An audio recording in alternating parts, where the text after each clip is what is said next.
Russia के विदेश मंत्री सर्गेई लावरोव अभी कुछ ही हफ्ते पहले भारत आए थे, जिस दौरान उन्होंने भारत के सामने मांग रखी थी कि रशिया इंडिया के बीच ट्रेड और डिफेंस डील्स के लिए डॉलर को बाईपास करके यानी डॉलर्स का इस्तेमाल ना करके रुपीज रूबल पेमेंट मैकेनिज्म को इम्प्लीमेंट किया जाए। रशिया चाहता है कि भारत रशिया से जो क्रूड ऑयल परचेज कर रहा है, रशिया के साथ जो भी ट्रेड कर रहा है, भारत और रशिया के बीच जो भी डिफेंस डील साइन हो रही हैं, उनमें अमेरिका की करेंसी यूएस डॉलर या फिर यूरोप की करेंसी यूरो का इस्तेमाल बिल्कुल ना हो। इससे रशिया की करेंसी रूबल को तो बहुत ही सहारा मिलेगा।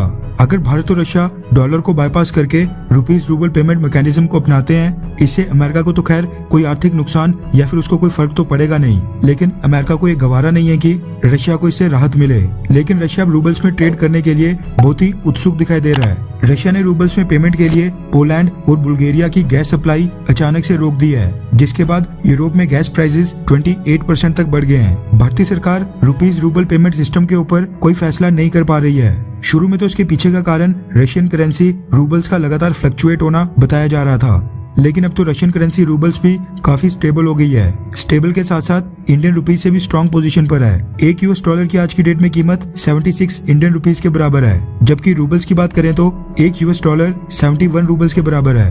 लेकिन भारतीय सरकार इसके बावजूद रुपीज रूबल पेमेंट मैकेनिज्म के ऊपर फाइनल कॉल नहीं ले रही थी।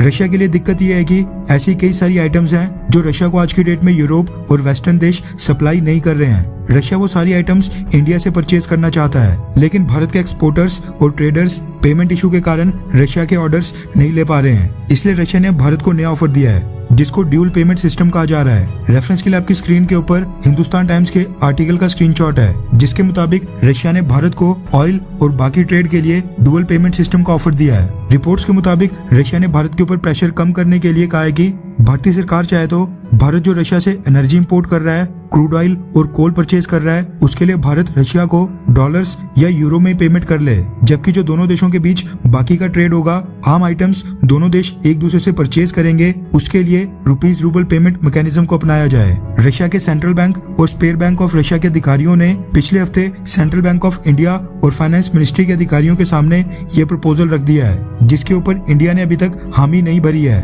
रशिया भारत के साथ इस पेमेंट इशू को जल्द से जल्द सॉल्व करना चाहता है। वैसे देखा जाए तो रशिया की तरफ से बहुत ही जेनरस ऑफर है, क्योंकि हम देख रहे हैं कि रशिया किस तरह बाकी यूरोपियन देशों को रूबल्स में पेमेंट करने के लिए मजबूर कर रहा है, जबकि सेम टाइम भारत से कह रहा है कि क्रूड ऑयल और कोल के लिए भारत डॉलर्स या फिर यूरो में पेमेंट कर ले। रशिया की तरफ से ये ऑफर ये साफ तौर पर दर्शाता है कि रशिया को भी इस बात का एहसास है कि भारत अगर रशिया के साथ रुपीज रूबल पेमेंट मैकेनिज्म को अपनाता है तो अमेरिका समेत कई सारे वेस्टर्न देश इंडिया से नाराज हो जाएंगे। इसलिए रशिया ने भारत को ये ऑफर दिया है, जहां पर इंडिया वेस्टर्न देशों को एटलीस्ट ये तर्क तो दे सकता है कि भारत ऑयल इंपोर्ट्स आज भी डॉलर्स या फिर यूरो में कर रहा है, जबकि यूरोपियन देश ऑयल और गैस के लिए रशिया के सामने झुककर रूबल्स में पेमेंट कर रहे हैं। लेकिन फाइनल कॉल तो अभी भी भारत की फाइनेंस मिनिस्ट्री यानी हमारे वित्त मंत्रालय को ही लेनी है। अगर भारत रशिया के ऑफर स्वीकार कर लेता है, भारत के पीछे पीछे कई और ऐसे देश होंगे जो रशिया के साथ बायलैटरल करेंसी में ट्रेड करेंगे। खैर, वैसे आपको क्या लगता है कि क्या रशिया के डुअल पेमेंट मैकेनिज्म को भारत को अपनाना चाहिए,